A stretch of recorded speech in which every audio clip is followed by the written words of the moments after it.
has allocated 700 billion. In fact, education is the biggest gainer in the last two budgets of this Kenya Kwanza administration, 700 billion.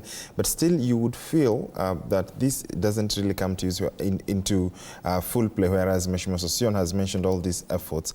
Why does it seem so difficult to be able to, not to bulldoze really, but to fix a sector that is even receiving the highest funding?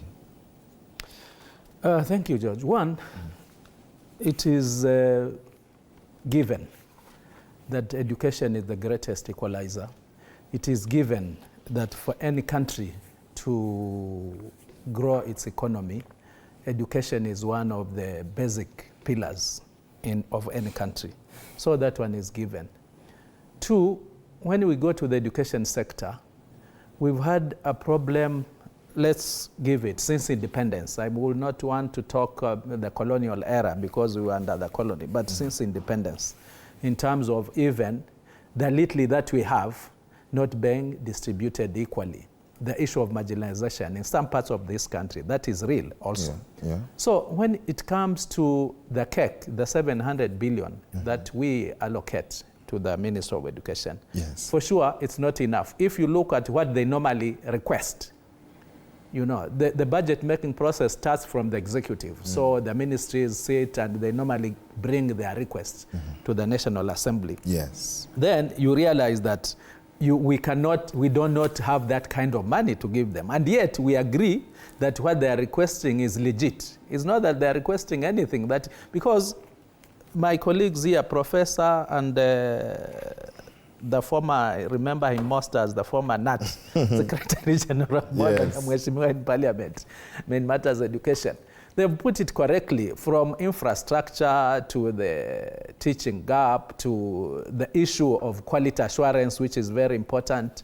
He has talked of the cafes and whatever. It is in the education sector where if there are some schools which have not been assessed for 2-3 years in my constituency, I don't know about other constituencies, and you go to the county headquarters and they tell you we don't have in fact, Kwale, my Matuga sub-county, the director of education, quality assurance, they don't have a moving car.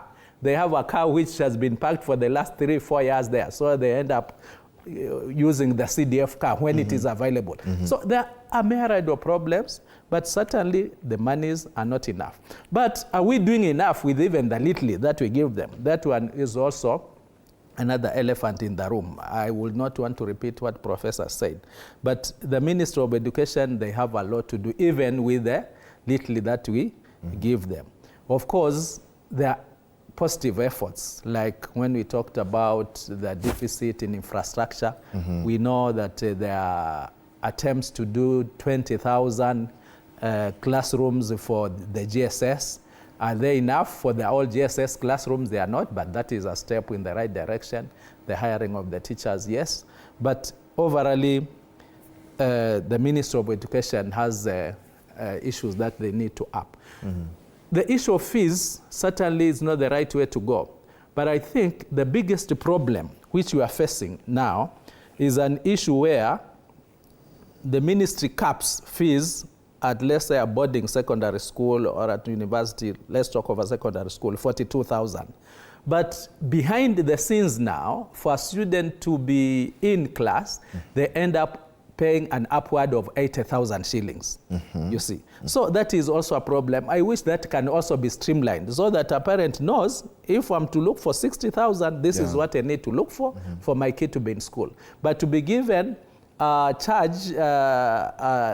fee sheet that is 42 and then you end up paying 80, this even complicates the problem. It is against the law, but we know it continues. The ministry knows that it continues, and it's like there's nothing they can do. So there is also that bit of enforcement and sometimes behind the scenes arrangement and corruption coming in so that the parent ends up fleeced outside what is even stipulated. These are very difficult times to ask more money from the parents, for sure. But again, we'll be balancing it with what else can the taxpayer, because if the government pays for them, it is the taxpayer. What else, how else is the government going to raise extra money so that they can cushion their parent. I sat in parliament up to late. Yesterday, I think we left parliament at 9, trying to do something with the finance bill, you see, trying to see how we can raise more money. The issue of how it's going to be used, that one is another debate. But for sure, you cannot spend what you don't have in the first place. It's a question of how you are going to spend it. So those are the kind of things that as a parliamentarian and as a leader, you end up actually trying to midwife which way forward. Briefly, Prof. So, George, for me, as the people's economist, let me put it this way. No, this is the tag I have, because you guys are talking on models like, you can explain this Singapore, Korea. But this is what's happening. My grandmother in the village in Ugenya or Siaya or in Homa Bay, Migori,